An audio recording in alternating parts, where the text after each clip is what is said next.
Hey there, I thought I just wanted to make a follow-up video to my how to mix flesh tones video, and in this video I'll show how to make a gradation of some different flesh tones, and then a lot of time painters deal also with warm colors and cool colors, especially in portraiture. You want to have a diversity of warm and cool colors.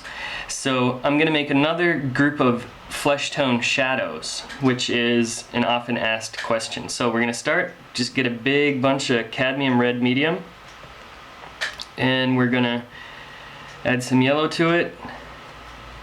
And all we're doing right now is making a big blotch of orange here.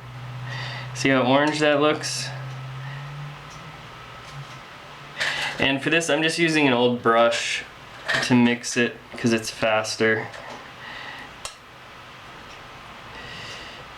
Then the trick here is this is way too orange, so we're going to add a little bit of ultramarine blue here, and that's going to turn it a little bit towards brown, taking the intensity of the orange down as well,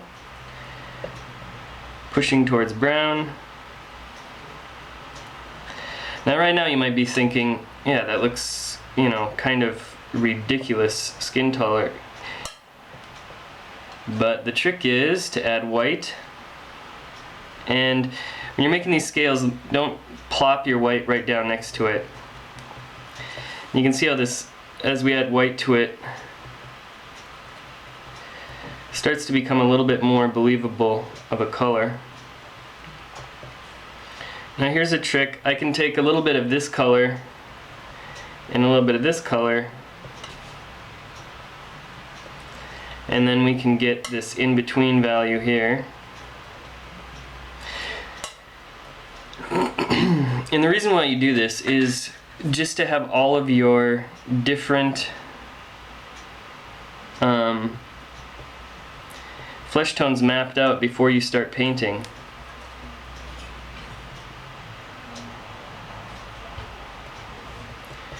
And then you can make sure you have different value variations.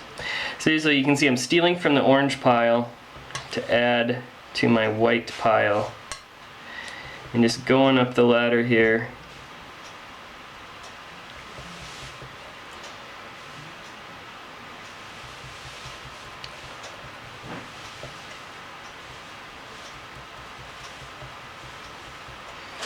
So there we have a pretty good variation of things.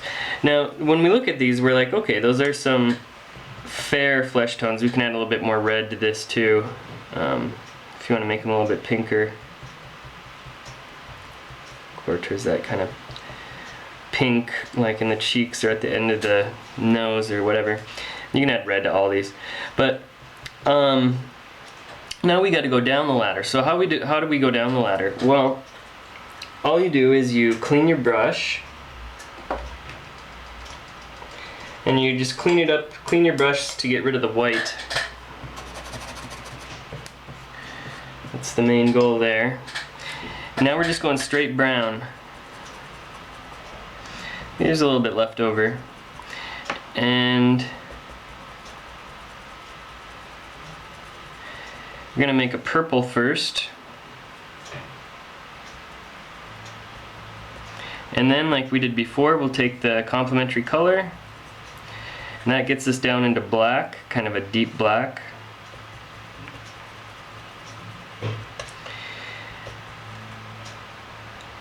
And for this you can always go a little bit darker, and I have the much dreaded black here, which you don't want to use too much, but sometimes it's necessary to use some black. And I'm going to actually use black just to take the intensity down and the value down in this color a little bit.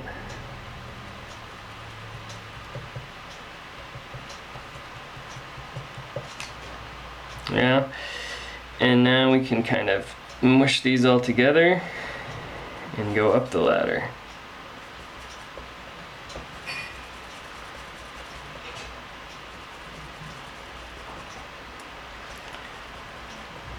And you can see these blues work nice with these oranges, since they're somewhat of complements. to each other, colors will work together. So when you're laying these two down together, it's about the same. You can start to see how these colors play with each other, how they work in a portrait. These are pretty similar value, pretty similar darkness. So you can mix up these cool tones with your warm tones in your portrait, and by doing so you can get a lot more dynamic portrait. So I hope this helped some of you guys out, learn how to make shadows, good flesh tone shadows. And for more tutorials and lessons, please check out paintingcourse.com. Thanks.